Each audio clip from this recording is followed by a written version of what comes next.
We were just talking, this is one of 2 warm water hatcheries, which means that you start inside and then move them out to the big pools? Right, okay. Right, yeah. So right now they're under construction. And so when do you start doing when do you start doing this again? Well, we're going to start as soon as everything's filled up again. We're going to start late part of February, first part of March. We're going to go out and collect our brood fish. So you have to fill those up first before you start breeding? Yeah, actually, yeah, we're going to fill these up. 2017, we were closed for construction. Right. We've got 34 ponds and a 5-acre reservoir. Oh, I didn't see that. The 34 ponds and the reservoir had a plastic liner in them, and it all failed. It came apart, and they had to be replaced. Okay. So 2017, we took that year off and replaced all the pond liners, almost $3 million project. Wow. So that way we were down to about 15% of our total capacity for raising fish. I believe it was 7 ponds at one point this spring that we were able to use out of 34. So we were drastically cut back to what we could do. All the ponds have been relined. We're waiting for them to do the final dress-up work. Once that's complete, everything will be filled up. We'll start getting ready to put fish in there. Now, do you work for the state wildlife? Yep, Division of Natural Resources. Yes, okay. The wildlife resources section, and work under the hatcheries. Have you always done this as your? Yeah, I started here full time in 2003 at this hatchery. So I've been here. I worked for a season up at the Palestine hatchery, which is located in Wirt County, outside of Parkersburg. That's the other warm water hatchery. Okay. Went to Hocking College. It's in Southeast Ohio. Graduated in 2002. Is that in Hocking Hills area? Yeah, just south. Nelsonville is where it's at. So it's a little small technical college, and it was all hands-on. Took fisheries management and aquaculture. That is pretty darn cool. I didn't know that they had those there. All I know about Hocking Hills is they have the state park. Right. They have the zip lining. Yeah. Stuff too. So now, when I was there back, I started in 2000 to 2002 is when I graduated. None of that was there. None of it. There was no Walmart. The closest Walmart was over 30 miles away. Well, we sort of like this kind of thing without outdoor stuff. Yeah. Walmart, it wouldn't bother me at all. yeah. I mean, I have a question. Yeah. All right. Did the fish remember you? Well, I like to hope that.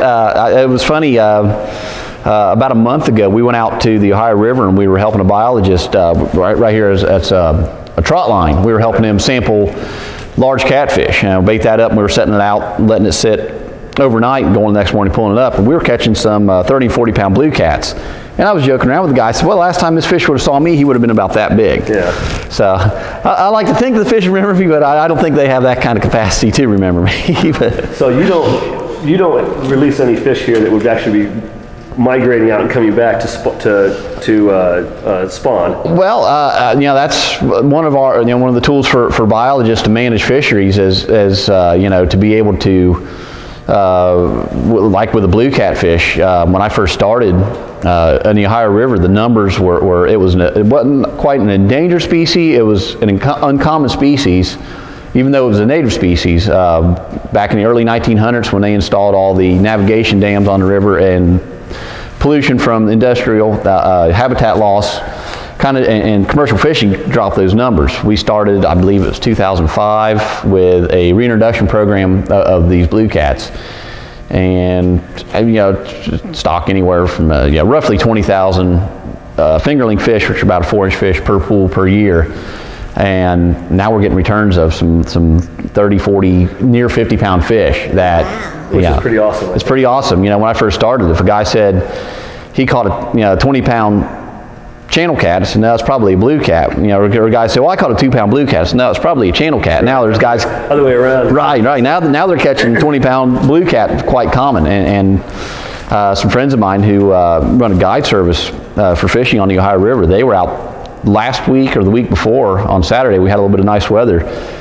They went out and they actually had 7 fish on at one time. Wow. They'll have rods all across their boat, and they had 7 fish on. Yeah. And 10 years ago that was never happened. It wouldn't have happened. So we're a tool to boost populations of fish back up. So not only the state parks, which you stock all of them that have a place to stock. Right. Yeah. You also do put stuff in the Ohio River, Canal River.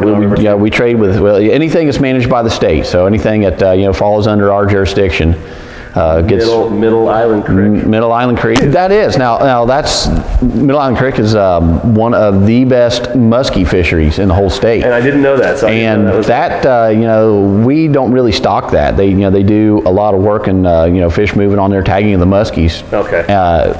So they got an idea what it is. West Virginia has a great muskie population. Right. So it doesn't need to be stopped because it has a right. It comes out on their own. Right, right. Yeah, self-reproducing population, and that's one of the things about a hatchery. Eventually, whatever we stock in places, we hope maybe one day we'll have that, so we can cut back on one fish and concentrate on another. Do you find yourself struggling with invasive species? That's what I was going to ask next. Like the zebra mussels? We haven't been affected too much by the zebra mussels due to they are in the Ohio River. We rely on well water. We've got 5 pumps that they're back from the Ohio River, and we're actually getting well water and bringing here. Otherwise, if we were pumping directly from the river, there's a chance that all our pipes would be, we could come in here and try to turn our water on, and be full of mussels. Are there any other invasive? Actually, there's, I've got a good example right here. This is one of the fish that that's one of the invasive carp. No, you have carp? That's a big head carp. Yeah. That was 70-pound fish. Yeah. These in the Mississippi River, they're very common. We're starting to get them around here. We have some biologists that are really working on. So what do they prey on? They actually filter feed. They eat the lower forms of zooplankton, phytoplankton, ichthyoplankton, little fish. They're actually filter feeders, and they are eating stuff that all the little game fish, all the other fish, the food web. Right, they're the base of the food web is what they feed. So how do we get rid of the carp? That's what they're working on. Right. There's no plan. I mean, they don't know what to do with it. They're just trying. This section of the river, there aren't many. Hopefully, there's not many. They're trying to identify how many are up through here yet. When you go down river south of Cincinnati, you've seen videos of these fish jumping out of the water. Yeah. That very well could happen here. My fear is that if you have a carp like that's big, we said 70-pound carp. That was a 70-pound. I mean, what would eat that? Nothing. Nothing. Just like what would eat the 70-pound blue catfish? Right. That's it. Yeah. Man. Yeah.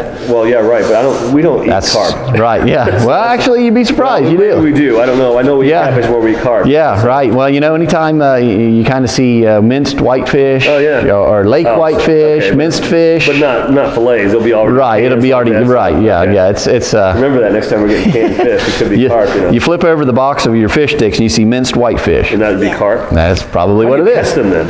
Well, actually, I snagged that fish. I had a great big hook, and I was able to see it snagging it. And it's not going to bite. No, they don't do that. None of those sucker fish do. No, they set up gill nets for it, or they'll electric fish for them. But is that what they do? That's what they do. Okay. You can catch a catfish with a bologna sandwich. You can catch a catfish with your hand, but don't do that. So that's what do they call that?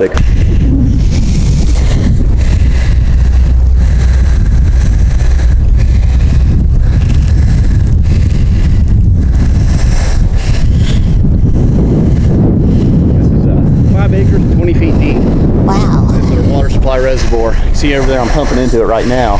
Yeah. It feeds all our ponds in our building. Cool. 34 ponds in our building. Do you ever have to worry about these freezing? If it does, it does. Yeah, I don't have to worry about it too much. So there aren't any fish in there? No fish in here. Now we try to keep this freezing.